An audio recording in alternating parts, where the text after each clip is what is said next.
Welcome to Commercial Finance Experts. My name is Suo Chung, and the founder and creator of the Commercial Financing Mastery Workshop. Hey, today I just want to touch base on about what one of the brokers I've recently met, actually another one I've recently spoken to, and what their concern was really resonated with me. And this is pretty much one of the biggest aha reason why I got involved in commercial financing and why I've been teaching people, especially, you mortgage brokers, residential mortgage brokers, about commercial financing. And this is the reason why I'm passionate about doing it. It's not just about the money, it's more than that. And here's what I mean.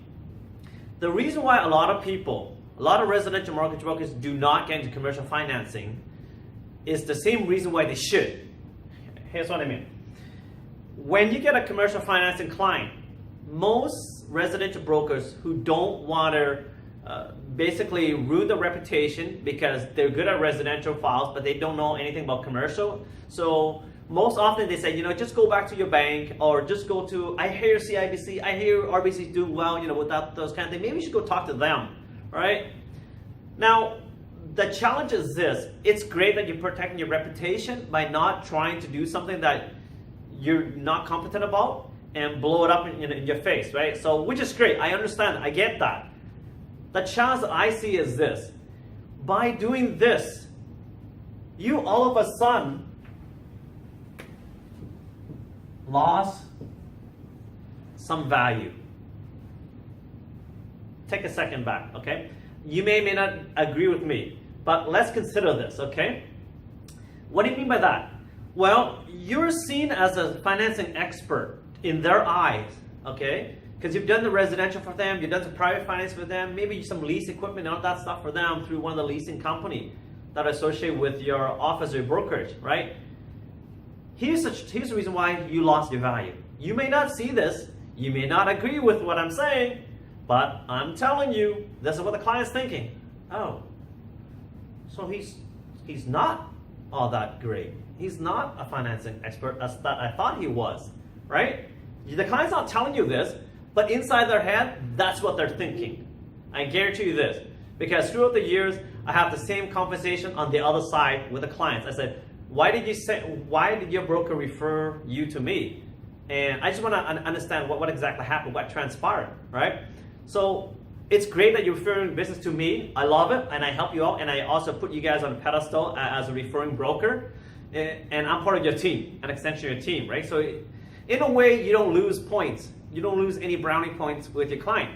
But the brownie points, it's not about losing points, but potential points you left on the table. What I mean by this is when you refer them straight to the bank, you automatically lose yourself. You're no longer the superhero anymore, right? You're not the super duper financing expert that they assumed you were, right? Perhaps they didn't tell you this, but that's what they're thinking, right? Because of that, you lost some brownie points. What can I say? I help you maintain that by being an extension of your team, which is great, right? Because you know that I can get the deal done and you refer them to me, which is awesome. But why not you, okay? Why don't you immerse yourself in commercial financing so that you become the go-to expert? There's only so many Suo to go around. As much as I've trained individual brokers to become commercial financing expert, they're still in the rookie stage. They'll take years for them to catch up to my level of expertise, and same with some other commercial experts in our industry. When you refer them straight to the bank, you're protecting your own butt. I get that. But by doing that, you lose the brownie points. And by doing that, you lose some kind of respect already because of that. When you do have this under your tool belt, whether you are immersed in it or not, whether you continue to do full-time commercial, at least have this as part of your tool belt so that you don't have to feel uncomfortable referring them out, right? Now, the other thing that I have a concern is when I refer clients out in the past, when in initial years I refer them to other commercial financing guys in the other offices, right? Is that I left my trust in them.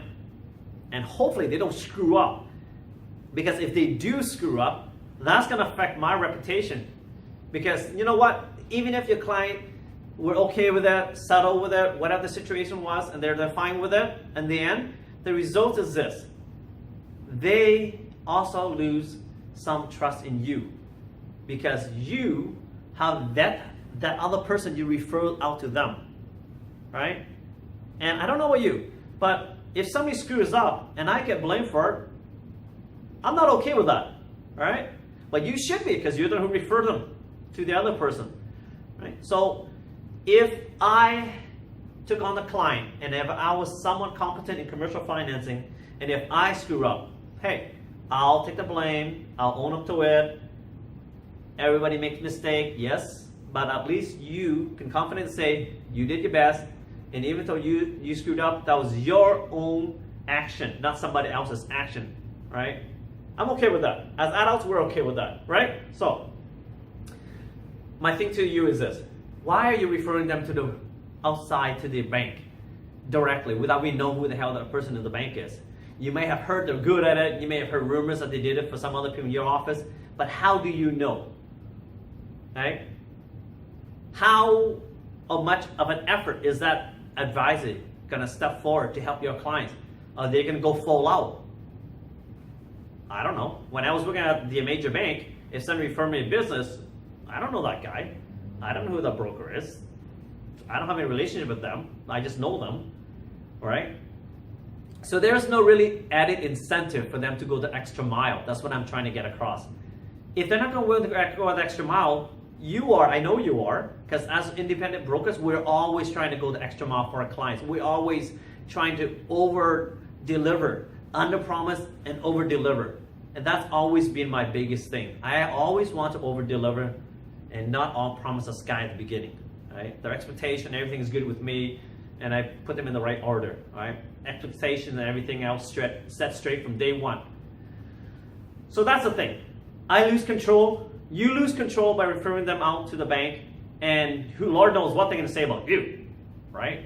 Oh, by the way, we probably do better residential than that guy that referred you to us. When you get renewed, why don't you bring it to him? We'll give you something better. I don't know. Are they going to say that to your client? Who knows? What would stop them from not saying that, right? So with me in industry and somebody like myself who's been in industry long enough, we built up a long, solid relationship with these commercial account managers and these mobile mortgage specialists or branch advisor and all that, is they're not going to do that to me because they know I'll decapitate their knees. I'm just kidding. But they know I'll stop referring clients to them and I'll be nasty to them. I'll send them spam and I'll mail bomb them. No, I won't do that either. I'm just kidding as well.